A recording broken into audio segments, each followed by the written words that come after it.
Hello everyone, this is Quad. My recent poll showed that a lot of my viewers do not know what is Project Diablo 2 and I felt obliged to shed some light, especially that Season 5 is just around the corner on the June 24th. I will try to explain to you what is this mod about and why you should play it in this Season 5. Alright, so what is Project Diablo 2? It is one of the best community-made mods for Diablo 2 Lord of Destruction, led by Senpai something. There were multiple devs contributing to the project, and just to name a few I know of, Kanai, Arlene, Elmigard and quite some more. The dev team varies based on their available time and seasons.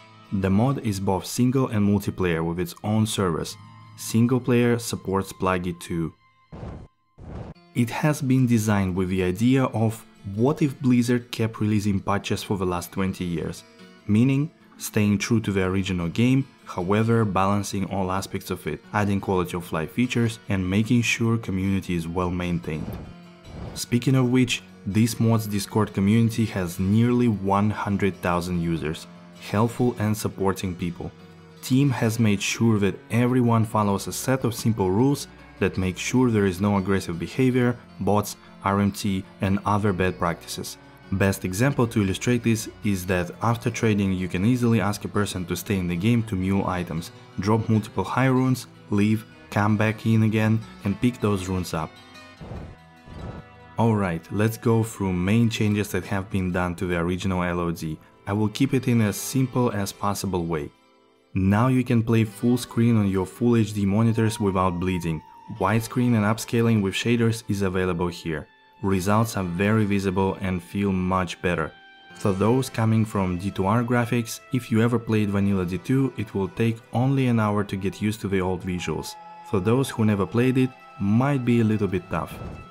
Yes, loot filter. There are quite a few community members that created very good filters, like Wolfie or Krishard. These will satisfy 95% of users. You can also decide to play without it if you want, or create your own, generally having less visual clutter, clearer distinction between items, better info on white and grey items, and notifications of valuable drops. This is what makes loot filters so good. Other improvements include melee splash damage, lesser CPU usage, consistent frame rate, stacking of gems, runes, keys, jewels, essences, organs, bigger stash and double gold storage amount, charms inventory, multiple click actions like shift click for IDing items, and many others. Autofill of the game names, auto gold pickup, no ammo on arrows, bolts and throwing weapons, move only left click, bigger tomes, advanced character and mercenary stats screen, inspecting other players' gear, better name locking mechanic and many more that I have probably forgotten. Oh yes, and Players 5 drops everywhere. Team has made sure that such vital activity as trading is made possible. There is a trading site that allows you to copy items from the in-game and paste them directly to the trade. At the same time you can make offers on the site or copy message to the game and whisper to the seller in a second. There is also active Discord trading channels. We have also been teased with brand new, much smoother and better trading site coming up this season with automatic listing. All the skills have been rebalanced, already multiple times between different seasons. To put it simple, every class now has so many builds that it is hard to count. Many builds can now be played from get-go, as low-level skills have been tuned to be viable. Pretty much any damaging skills is viable either in early, mid or late game. This adds a huge variety of builds and ways to play. Not to go over all of the item changes, pretty much every unique and set items have been rebalanced. Quite a few ones were added, both for early game and end game. Same goes for rune words, overpowered were tuned down, underpowered got their own specific advantages. Gaps filled with new ones. Rares have received some new affixes. For example, rare armor can roll about 15% DR and 200% enhanced damage, to name a few, but those are hard to get by. Also, rare items now always roll 6 affixes when item level is 85+, to make them more competitive.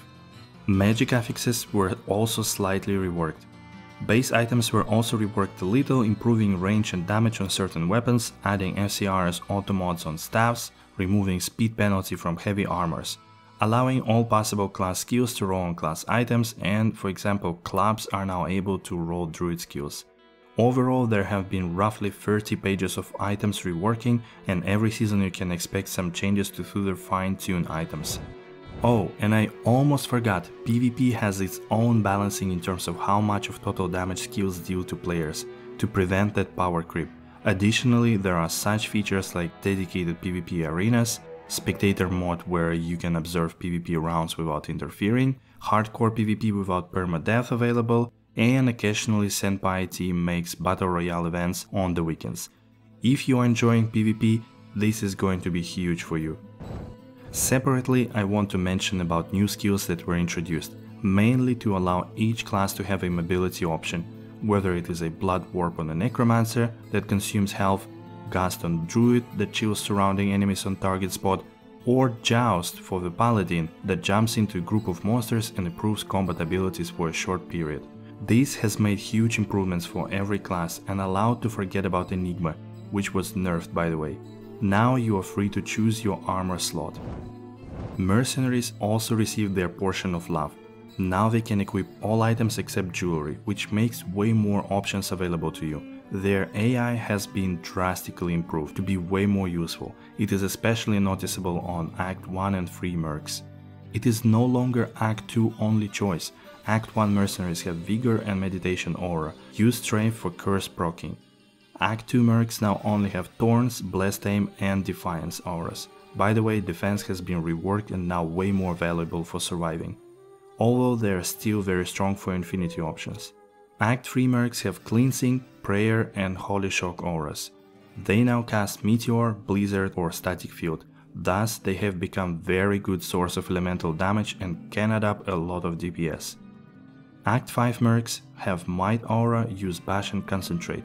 By the way, new Act 5 Merc is coming this season that uses Battle Orders, Battle Cry and Whirlwinds around. Uber Tristram has been slightly reworked to be a bit harder. There are also new bosses that drop keys added, one for each key type: Bloodraven, Blood Witch the Wild and Ijul.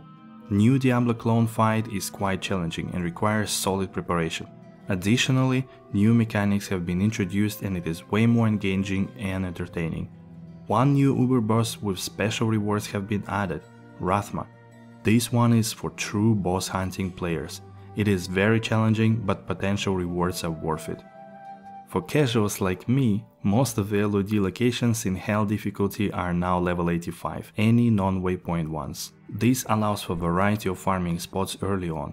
Then entire mapping system comes in. Maps are the new areas divided into 3 tiers and also special group dungeons.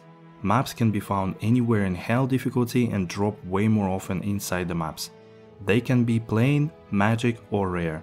There is a bunch of benefits like extra experience, more gold and magic find, higher elite density and overall mobs density. This is outweighed by negative stats like minus resistances, monsters deal splash damage, monsters have more health and so on. There are 17 different maps with multiple layouts and map bosses, also about 3 are being added this season. This allows for a great endgame farming experience and test to your farming builds.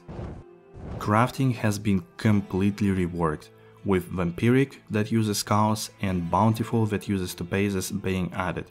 Crafted items have been rebalanced to allow for endgame options, or easily achievable mid-game ones. Any item type can be used for crafting, for example, no certain gloves restriction for gloves craft. And additionally, crafted items can be upgraded to exceptional and elite tiers, making it so much easier. Some of the crafted items can easily be best in slot. And to add to the items topic, few more mechanics have been added. Corruption with Worldstone shards that allows you to get a chance of extra mods appearing on your items, for example +1 skill, or multiple sockets, or extra MF. There are 3 tiers of corruptions for each item type. This mechanic makes you chase items and not stop after finding one, which helps economy and also min-maxing your character in the longer term. Second mechanic is Larzuk's puzzle boxes. This one allows to roll certain amount of sockets on any item, mostly used on uniques. Each item type has its own limitation of number of sockets and it is less than what you can get with corruptions. Drop chance of puzzle box is quite low and similar to a Vex rune or so. Worldstone shards are similar to Lamp Pool drop. Alright, let's talk about Season 5 and main changes that have been introduced. First of all, it's Quick Cast. Yes, exactly the same as in D2R. Then Shared Tabs. Again, the same as in D2R. You have 9 shared tabs now and it's super easy to mule items. Also, you will see buff skill durations. Basically, any buff that you have like battle orders will be displayed visually when it runs out. Also, Gamble Refresh button. There were a couple of skill reworks like Feast of Fire in Martial Arts, Vengeance for Paladin and Dark Pact for Necromancer, which is a new skill here. All active skills available on left click now, also including auras for Paladin. This is first time done in Diablo 2. DPS meter to see how you perform and how much damage you deal. This is really awesome. Also, all the D2R 2.4 rune words were added and also some new leveling rune words being introduced. Once again, massive skill, item and rune words rebalancing, roughly 30 pages this time. And in the end also new maps and map event. Lots of new areas become level 85. There are way more changes and I will leave a link for the full list in the description. Alright, now let's move on to the point why actually to play it. So just to name a few reasons, which in my opinion are really huge for any Diablo 2 fan. First of all, every build is viable. Personally, I only played about 7 different builds and haven't even played Paladin yet, so this season I'm definitely starting with one. There is a huge variety of things you can do in the game, from mapping or farming new Ubers. Also, it is really interesting to see how can you min-max your character, because the progression is way longer and smoother than in original LOD. Living economy without bots and RMT, this really makes a huge difference. Lots of items are still valuable even a month after, so this is definitely a huge reason why to play online. And again, most item finds really matter, whether early, mid or late game. You will quite often find people buying different stuff that might not be interesting to you, but because of a variety of builds and niche items, those will be still sought after for corrupting or better roles. And as I already mentioned, smoother endgame experience and sense of progression for a long time. This is also something that quickly dies out in D2R unless you go with a very underpowered build that needs a lot of items. Here you have really nice progression and slowly but steadily you will grow stronger and your build will start playing out much better. Okay, so that was a quick list of all the major changes that Project Diablo 2 has introduced. But don't be scared away by the amount. In reality, a lot of these things come in gradually and allow for a step-by-step learning of it. There are also no completely new mechanics. All of them are based on already existing Diablo 2 terms and things you know by heart, just arranged or combined in a new way. This makes it less of a learning new game experience, but rather rediscovering what is it now. You start with your favorite class, pick a skill and look at its synergies, go through the game, enjoying picking up most of the items to see what they are now and what bonuses they give.